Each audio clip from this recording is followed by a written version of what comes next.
देखिए बच्चों, आज हम और आप रोग व उसके लक्षण के बारे में पढ़ेंगे। ऐसे रोग जो सूक्ष्म जीवों के माध्यम से होते हैं। सबसे पहला रोग आपके सामने है पेचिश। पेचिश एक इस प्रकार की बीमारी है। ज्यादातर रोग हमारे जीवन में संदूषित भोजन और खराब जल के कारण होते हैं। तो पेचिश एक ऐसी बीमारी है जो गंदे भोजन और गंदे पानी पीने से होती है। पेचिश की बीमारी एंट अमीबा हिस्टोलेटिका के द्वारा होती है। अमीबा एक ऐसा इस प्रकार का जीवाणु है जो गंदे पानी में पाया जाता है।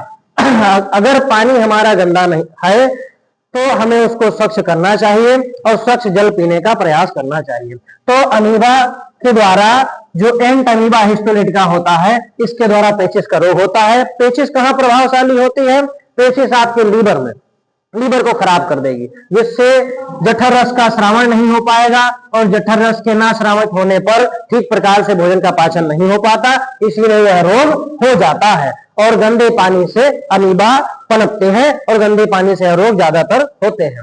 दूसरा रोग है मलेरिया। जैसा कि हमारे समाज में हम देखते हैं कि मलेरिया का रोग ज्यादातर फैल रहा है, बहुत तेजी से फैल रहा है। मलेरिया का जो प्लाज्मोडियम है, मलेरिया का जो मच्छर है फीमेल एनाफ्लीज मच्छर, फीमेल एनाफ्लीज मच्छर के काटने से मलेरिया का रोग होता है। यह फीमेल एनाफ्लीज मच्छर के अंदर प्लाज्मोडियम पाया जाता है। प्लाज्मोडियम एक प्रकार का ऐसा सूक्ष्म जीव कारक है, सूक्ष्म जैवीय कारक है जो मलेरिया फैलाने का कार्य करता है। मलेरिया भयावह अत्यंत हानिकारक बीमारी है, जिसके द्वारा शरीर में ठंडी लगना और भोजन ना अच्छा लगना, यह इसके लक्षण होते हैं। हमको मलेरिया से दूर रहने के लिए अपने घरों के आसपास सफाई रखनी चाहिए और गड्ढे बनाकर उसमें कूड़ों को खत्म करना चाहिए। कूड़ों को जलाना नहीं चाहिए, कूड़ों को दफनाना चाहिए, पाट देना चाहिए। आगे बढ़ते हैं। मलेरिया को अगर देखें तो यह अत्यंत लाइलाज बीमारी है, जल्दी यह ठीक नहीं होती। क्यों नहीं ठीक होती, इसका कारण है देखिए हमारे आसपास जो हम गंदगी फैलाते हैं, इसकी वजह से मच्छर पनपने हैं और मलेरिया की बीमारी ज्यादातर बढ़ती चली जाती है। आगे बढ़ेंगे। टाइफाइड जो एक प्रकार का मियादी बुखार है, जो एक प्रकार के सूक्ष्म जीवों के द्वारा होता है, इसको कहते हैं salmonella typhi. Typhoid salmonella typhi नामक जीवाणु के द्वारा होने के बाद यह आपके शरीर में दिमाग मस्तिष्क को प्रभावित करता है।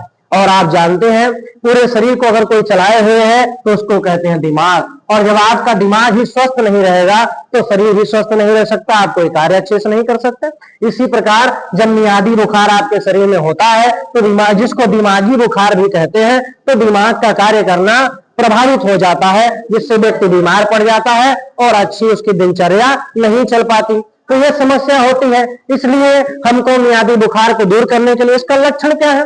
लक्षण संदूषित भोजन, दूषित भोजन हम करते हैं। जिस मक्खी को हम अपने घरों में पाले हुए हैं, जिस प्रकार से हम उसकी सुरक्षा करते हैं, सफाई नहीं रखते घरों में, वही मक्खी हमारे भोजन पर जाकर बैठती है और मल त्याग करती है। उसी से मियादी बुखार जैसी भयावह बीमारियां होती हैं। भोजन करना चाहिए। दूसरी बीमारी पायरिया। पायरिया का रोग हमारे मसूड़ों में होता है। एंट अमीबा जो हिस्टोलेटिका है, इसी का एक भाग एंट अमीबा जिंजीबेलिस। एंट अमीबा जिंजीबेलिस से पायरिया का रोग होता है। ये दांतों के मसूड़ों में रोग ज्यादा हो जाता है। ज्यादातर छोटे बच्चों के द्वारा चुम्बन करने से, आप छोटे बच्चों को परेशान करते हो, उनके संपर्क में आते हो, तब यह पायरिया का रोग आपको होगा। ज्यादा चॉकलेट या मिठाई खाने से पायरिया का रोग मसूड़ों में हो जाता है और अत्यंत भयावह बीमारी है पायरिया, जो है एंट अमीबा जिंजीबेलिस के द्वारा होती है। और ये आने वाले समय में हमारे मसूड़ों को खत्म कर देगी और इसी से भयंकर एक रोग उत्पन्न होगा, इसका नाम है मुंह का कैंसर। तो यह पायरिया अत्यंत हानिकारक बीमारी है। इसलिए हमको सोच समझकर किसी को चुम्बन आलिंगन करिए, गले मिलना, बाकी सारी चीजें करना और मिठाई का इस्तेमाल कम ही करें तो अच्छा है।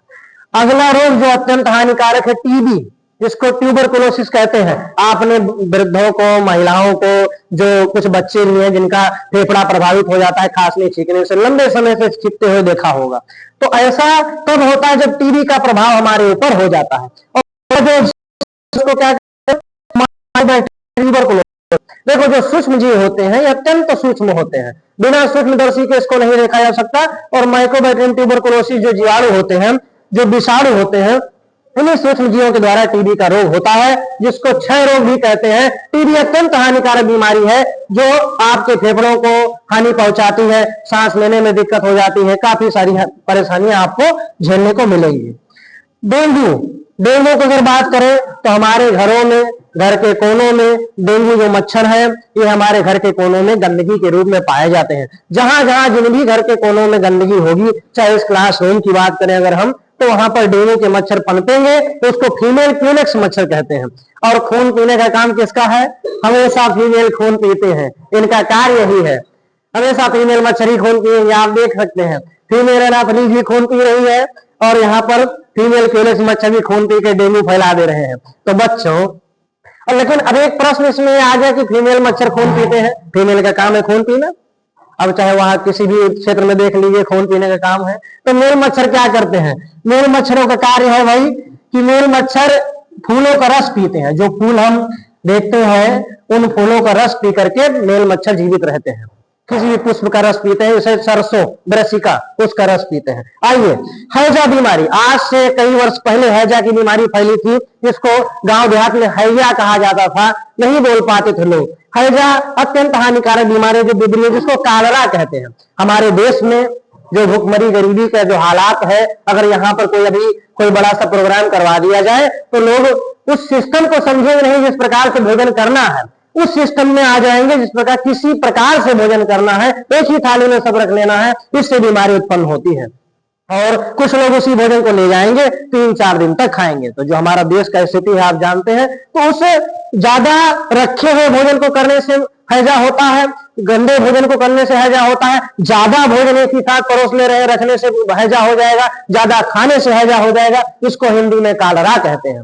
और ये प्रकार का जो जीवाणु विब्रियो कालोरी, इसको कहते हैं, विब्रियो कालोरी जीवाणु से ही ऐसा रोग होता है। कालरा का जो जीवाणु है, ये हमारे शरीर में एक कॉलोनी बना लेता है, उसी कॉलोनी के द्वारा ये अपना वृद्धि करते चले जाते हैं, और हमको उल्टी, सर्दी, जुकाम, दस्त आना ये प्रारंभ हो जाती, सारा प्रारंभ हो जाता है। आगे बढ़ेंगे। क्षय रोग, माइकोबैक्टीरियम ट्यूबरकुलोसिस से क्षय रोग उत्पन्न हो जाता है। क्षय रोग अत्यंत भयावह बीमारी है, बहुत ही हानिकारक होती है, शरीर को समय के साथ साथ खत्म करने का काम करती है, इसलिए हमको क्षय रोग से बचना चाहिए, और जितना हो सके स्वच्छ जल और साफ भोजन करना चाहिए। हमको भोजन ताजा होना चाहिए, भले ही अगर पुराना भी अगर भोजन हो गया है तो उसको गर्म करके ही खाएं, अन्यथा ना खाएं। पोलियो, पोलियो एक ऐसी बीमारी है जो छोटे बच्चों में लगातार देखने को मिल रही है। जिस प्रकार आज माता पिता में जो माता को कुपोषित माना जा रहा है, लोग जल्दी आयु में विवाह कर ले रहे हैं, तो इससे जो है बहुत सारी परेशानियां हो रही हैं। तो उसमें जो उनका जो बच्चा जन्मेगा वो पूर्ण कुपोषित होगा। कुपोषित इसलिए क्योंकि उसमें सबसे पहले पोलियो की बीमारी होगी। आज आप लोगों ने देखा है जो स्वास्थ्य के क्षेत्र में बच्चा का जन्म होने के बाद उसको ऑक्सीजन में रखना पड़ता है, क्योंकि ऑक्सीजन की कमी क्यों हुई? क्योंकि उसके शरीर में पोषक तत्वों की कमी है। पोलियो जैसे बीमारियां बन रही है, ताकि वह बच्चा कुपोषित होगा, उसका पेट तो बाहर होगा लेकिन हाथ पैर कमजोर हो जाते हैं, बहुत सारी समस्याएं उसको झेलनी पड़ती हैं। इसलिए जब भी बच्चा का या माता का गर्भावस्था आए, गर्भावस्था की स्थिति आए, तो उनको पूर्ण संतुलित आहार देना चाहिए और ज्यादातर मांसाहारी भोजन पर ध्यान केंद्रित करना चाहिए उनका। एड्स ऐसी बीमारी है जिसको एक्वायर्ड इम्यूनोडिफिशियंसी सिंड्रोम कहते हैं बच्चों। Acquired immunodeficiency syndrome, deficiency syndrome कहते हैं। यह अत्यंत हानिकारक बीमारी है। एड्स एक ऐसी बीमारी है, लाइलाज बीमारी, जिसका उपचार आज तक नहीं बन पाया है।